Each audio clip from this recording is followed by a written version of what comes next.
I'm George Henry, half of these two guys. Come follow me as I take you through some highlights of my life. I was born in 1960 in a little town outside of Newark called Bloomfield. On the corner of Hickory Street and Sycamore Street was my first home. I lived there until I turned 3, and then we packed up and moved to Arizona. That desert sun was a whole different world, but it's where my story really started to take root. This is Tucson, Arizona, the place I called home for years. It's where I learned to fly, out at Ryan Airfield, and where I walked the halls of South Point Catholic High School.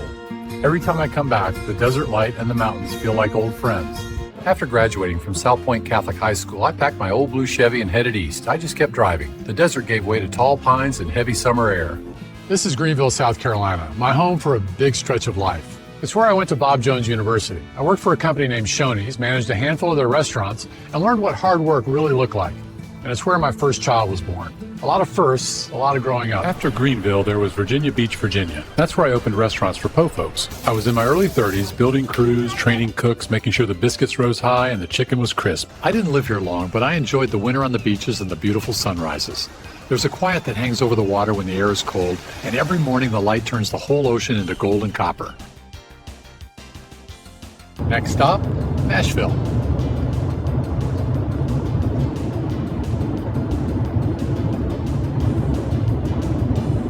Got a job spinning records at WRLT, Lightning 100, and figured I'd try my hand at writing songs.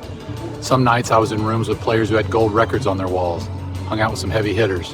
But unfortunately, it didn't rub off on me. I also ran a coffee house on Broadway that was owned by Gibson USA. It was called Henry's Coffee House, a little brick place with a stage no bigger than a bedroom, but it carried a whole lot of magic. The smell of fresh espresso mixed with the sound of mahogany and bronze. Open Henry's Coffee House, we wanted a place where songwriters could gather. Nights like this, you never know who'll end up on that little stage.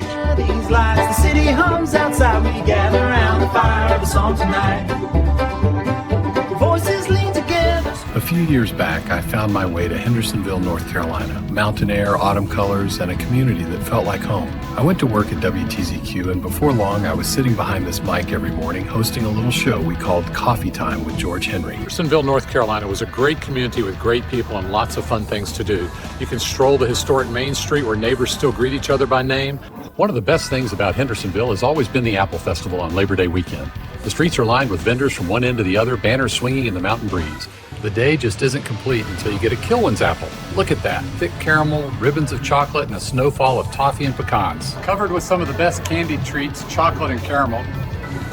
It wasn't my idea. I loved Hendersonville, but it was time to move on. So I headed to the Pacific Northwest. I finally made it to Oregon. The moment I crossed the border, the evergreens felt endless. And then Portland appeared, wrapped in clouds with Mount Hood watching over it. This city will be home for the next year. Rain, coffee, bridges, stories everywhere. Portland was great, but I soon found my home in Florence, Oregon. That's where I began working for Coast Broadcasting. 2015, I was lured back to Nashville. It felt like the right move, but it only lasted a year. Then I got a call with a great offer to return to Florence, Oregon, and to Coast Broadcasting. After a couple of years and a new love in my life, the owner of Coast Broadcasting asked me to take on an ownership position, which I happily said yes to.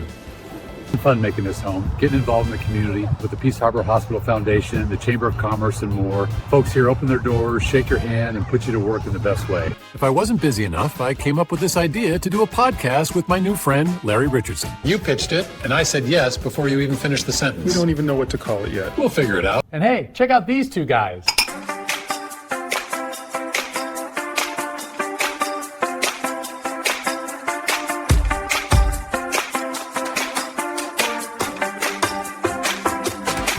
Life is good, thanks to you.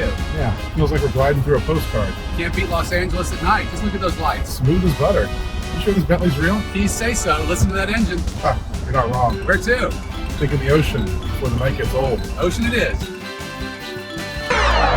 It's these two guys. These two guys. It's these two guys.